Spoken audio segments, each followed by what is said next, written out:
Hello बच्चों, I am your maths teacher professor CMACS अंकुश मोरे। आप सबके घर पर सही सलामत और खुश हो, इसी आशा के साथ हम आज का सेशन स्टार्ट करते हैं। Asawa brothers commerce junior college, concept based education, जहां सपने सच होते हैं। हेलो बच्चों, प्रीवियस लेक्चर में हमने deciles and percentiles under the raw data study किया था। हमने देखा कि फॉर्मूलाज में काफ़ी सिमिलैरिटीज़ है। क्वार्टाइल का भी फॉर्मूला लर्न होता है तो डेसाइल परसेंटाइल आसानी से समझ में आ जाते हैं। क्वार्टाइल का ही फॉर्मूला हम यूज़ कर रहे सिर्फ डिवाइडेड बाय, अगर डेसाइल हो तो 10 करना होता है, डिवाइडेड बाय 100 करना है in case of percentile. Okay, तो रॉ डेटा हमने प्रीवियस लेक्चर में स्टडी किया। अब हम स्टडी करेंगे अनग्रुप डेटा। तो first of all ungroup data क्या होता है उसको एक शॉर्टली हम देख लेते हैं। तो सेम एग्जाम्पल जो हम इसके पहले भी देख चुके हैं वही एग्जाम्पल रहेगा। रॉ डेटा और सिंपल सीरीज आपको दी जाती है, हर एक नंबर अलग अलग से प्रेजेंट किया जाएगा। जैसे कि मार्क्स ऑफ स्टूडेंट है तो आपको हर एक स्टूडेंट के मार्क्स सेपरेटली लिखना है तो वो रॉ डेटा बनेगा। लेकिन अगर आप इसे टैबुलर फॉर्म में प्रेजेंट करोगे तो यही आपका ग्रुप डेटा या अनग्रुप डेटा बन सकता है।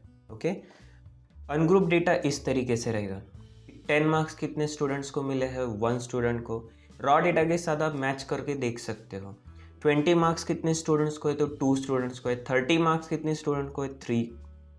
एंड 40 मार्क्स 4 स्टूडेंट्स को है। तो जो हमने टैबुलर फॉर्म में प्रेजेंटेशन किया है इस एग्जाम्पल में अनग्रुप डेटा का एग्जाम्पल है। इसे हम ग्रुप डेटा में भी कन्वर्ट कर सकते हैं, वो हमारा नेक्स्ट सेशन का डिस्कशन रहेगा। आज बस हमें सिर्फ अनग्रुप डेटा के ऊपर ही फोकस करना है। तब अनग्रुप डेटा डेसाइल्स कैसे फाइंड आउट करेंगे। अगेन रॉ डेटा के फॉर्मूले और अनग्रुप डेटा के फॉर्मूले सेम है, कुछ भी चेंज नहीं है। फॉर एग्जाम्पल D1 अगर मुझे कैलकुलेट करना है तो n+1/10 वैल्यू। अगर मुझे D2 कैलकुलेट करना है तो हो जाएगा 2 × n+1/10 वैल्यू। अगर मैं D3 कैलकुलेट करता हूँ तो 3 × n+1/10 value. For D7 and D9 similarly 7 × n+1/10th value, 9 × 1+n+1/10th value। So हमें 10 से डिवाइड करना है और जो डेसाइल पूछा है बस उस नंबर से मल्टीप्लाई करना है। सिमिलरली परसेंटाइल्स भी है। परसेंटाइल में हम डिवाइड करेंगे 100 से। हर जगह पे आपको n+1 तो कॉमन मिलने ही वाला है। तो n+1/100th वैल्यू, अगर P2 है तो n+1/100th वैल्यू मल्टीप्लाई 2 से करना होगा।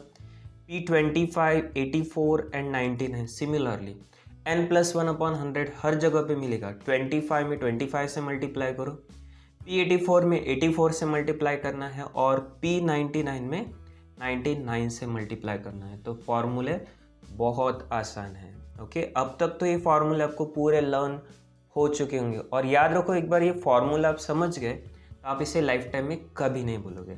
ओके, चलो तो अब हम इसके ऊपर कुछ प्रॉब्लम्स की प्रैक्टिस करते हैं। तो जो फर्स्ट क्वेश्चन हमें सॉल्व करना है वो है पेज नंबर 15 पे एक्सरसाइज का क्वेश्चन नंबर 3। तो क्वेश्चन नंबर 3 देखते हैं। Calculate second decyl and 65th percentile for the following. Second decyl मतलब D2 कैलकुलेट करना है और 65th परसेंटाइल मतलब P65 कैलकुलेट करना है फॉर द फॉलोइंग डेटा। ठीक है, एक्स और एफ हमें दिए है 80, 100, 120, 145 and so on. First of all check कर लेना कि ये डेटा असेंडिंग ऑर्डर में है या नहीं। एक्स की जो वैल्यू है वो असेंडिंग ऑर्डर में होनी चाहिए, एफ का नहीं। ओके, एक्स की वैल्यूज़ को असेंडिंग ऑर्डर में है या नहीं वो चेक कर लेना है। तो ये है ऑलरेडी। चलो तो अब हम क्या करते हैं, इसे सॉल्व करते हैं। तो फर्स्ट स्टेप क्या रहेगी, आपको वर्टिकल फॉर्मेट में इसे प्रेजेंट कर लेना है और CF कैलकुलेट करना है। ओके, याद रखना है कि जो CF हम यहाँ पे कैलकुलेट करते हैं इसी को less than cumulative frequency means less than CF भी कहा जाता है। ओके, ना कैसे कैलकुलेट करना है, तो first frequency as it is 15, then 15 + 18 हो जाएगा 33, नेक्स्ट 58, 58 + 27 ये होना चाहिए 85, +40 करेंगे तो 125, प्लस 25 हो जाएगा 150 plus 169 plus 185 plus 193 and 200। Okay, तो यहाँ पे समेशन एफ या फिर एन आप कह सकते हो 200 आ गया। स्मॉल लेटर कैपिटल लेटर दोनों चलता है। D2 हमें कैलकुलेट करना है, तो D2 is equal to formula रहेगा 2 into N plus 1 upon 10th value. Now 2 into N plus 1, तो 2 इंटू एन है 200 प्लस 1 करेंगे तो 201 अपॉन 10th वैल्यू। ना 2 इंटू 201 ही हो जाएगा 402 अपॉन 10 करेंगे तो 402 अपॉन 10th वैल्यू। 402 अपॉन 10 कितना होता है, तो 40.2 वैल्यू। अब 40.2 कौन से CF में लाई करेगा, तो 58 में। ओके, आपको क्या करना है, ऐसा CF फाइंड आउट करना है जिसमें 40.2 वैल्यू कवर हो जाएगी। क्वार्टाइल में से हम ऐसा करते थे, राइट। तो हम कहेंगे as 40.2 lies in CF 58, D2 is equal to 120। D2 हो गया हमारे लिए 120। तो जो CF में है तो उसकी X की वैल्यू हमें कंसीडर करना है, ये D2 हो गया। सिमिलरली P65 हम कैलकुलेट करेंगे। P65 इज इक्वल टू क्या करना है, 65 into N plus 1 upon 100 value, which is equal to 65 into N plus 1 में 65 इंटू 201 अपॉन 100th वैल्यू। तो अगर हम 201 को 65 से मल्टीप्लाई करते तो कितना आ जाएगा। चलो मैं यहाँ पे रफ कैलकुलेशन कर लेता हूँ। 201 को अगर हम 65 से मल्टीप्लाई करते तो 65 on the 65 6, 65 into 0 0 plus 6 6, 65 two ज़ा 130, 13,065 13,065 divided by 100th value। अब डिवाइड कर लिया तो कितना आएगा, ये 130.65 वैल्यू।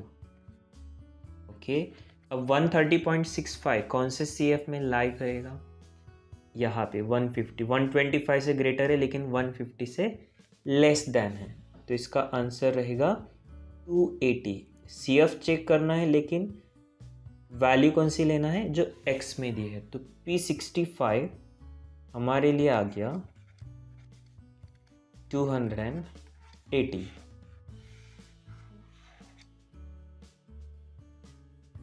ठीक है, अब सिमिलरली हम एक और क्वेश्चन सॉल्व कर लेते हैं। अभी आपको वीडियो पॉज करके आंसर लिख लेना है। ओके, चलो ये पार्ट भी लिख लो अभी, और एक और क्वेश्चन हम सॉल्व करेंगे। क्वेश्चन नंबर 4 है एक्सरसाइज 1.2 में से। ठीक है, अभी हमने ये सॉल्व किया, ये देखते हैं। From the following data calculate the rent of 15th, 65th एंड 91st house. Okay, 15th, 65th एंड 91st हाउस का हमें रेंट कैलकुलेट करना है। ओके, देखते हैं। House rent is given, number of houses are provided here. यहाँ पे देख लो कि क्या रेंट असेंडिंग ऑर्डर में है, नहीं, यहाँ पे रेंट असेंडिंग ऑर्डर में नहीं है। ओके, देखो 15,000 पहले आ गया, 14,000 बाद में, तो इसे रीअरेंज करना पड़ेगा। ओके, सो 11,000, 12,000, 13, 14, 15, 16, 17, 18। आप देख सकते हो कि 14 और 15 को मैंने यहाँ पे रीअरेंज कर लिया है। यहाँ पे पहले 15 था, बाद में 14। असेंडिंग ऑर्डर में 14 पहले आएगा, 15 बाद में होना चाहिए। तो फ्रीक्वेंसी भी इंटरचेंज करना पड़ेगा, 15 और यहाँ पे 14, 15 और 14, सिर्फ x को नहीं उसके साथ साथ फ्रीक्वेंसी को भी रीअरेंज करना ज़रूरी होता है। अब CF कैलकुलेट करते हैं तो 25, देन 25 प्लस 17 करते हैं तो 42 हो जाएगा, 42 प्लस 13 55, देन 70, 84, 92, 98 एंड 100। ओके, तो n समेशन f कह सकते हैं हम इसे, ये आ गया 100। हमें पूछा है कि 15, 65 एंड 91 हाउस का रेंट कितना है। वैसे आपको डायरेक्टली भी इसे सॉल्व करते हो तो भी चलेगा, मतलब ये P15, P65 इस पैटर्न में करना ज़रूरी नहीं है। ओके, तो डायरेक्टली भी हम CF से क्या कर सकते हैं, रेंट भी फाइंड आउट कर सकते हैं। देखो, rent of 15th house, rent of 15th house, 15th house का रेंट हमें पूछा है। अब हमने ऑलरेडी इसे असेंडिंग ऑर्डर में अरेंज कर दिया है, स्पेसिफिकली 15 पूछा है, तो 15th हाउस कहाँ पे कवर हो जाएगा, 21st 25 में कवर हो जाएगा, इसलिए इसका आंसर होना चाहिए 11,000।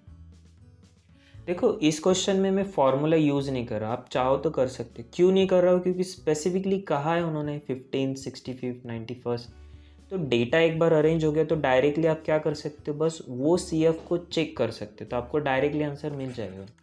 नेक्स्ट, रेंट ऑफ पूछा है 65th हाउस। अब 65th हाउस कहाँ पर रहेगा, 55 के बाद में 70 के पहले, तो 70 में ये कवर हो जाएगा, मतलब रेंट होना चाहिए 14,000। और रेंट ऑफ आगे पूछा है हमें 91st हाउस, तो 91st हाउस का रेंट इक्वल्स टू 91st कहाँ पर आएगा, तो 92 में यहाँ पे, तो इसका आंसर आ जाएगा 16,000। तो बहुत ही सिंपल क्वेश्चन है। जब अनग्रुप डेटा होता है तो प्रॉब्लम को सॉल्व करना बहुत आसान हो जाता है। तो ये हमारा ये क्वेश्चन यहाँ पे कंप्लीट हो गया, और 2 क्वेश्चन आपको सेल्फ स्टडी में रहेंगे। पेज नंबर 9 के ऊपर एक सॉल्व्ड एग्जाम्पल है, चलो मैं आपको दिखा देता हूँ। पेज नंबर 9 पे सॉल्व्ड एग्जाम्पल,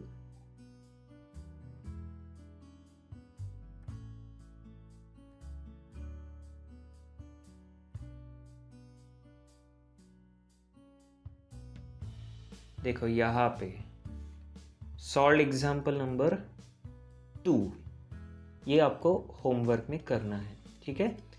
और इसका आंसर ये देखो, इसका आंसर। और एक क्वेश्चन आपको करना है, वो मिसलेनियस एक्सरसाइज का सेकंड क्वेश्चन रहेगा, पेज नंबर 20 पे हमें मिलेगा। ओके, पेज नंबर 20 देख लेते हैं।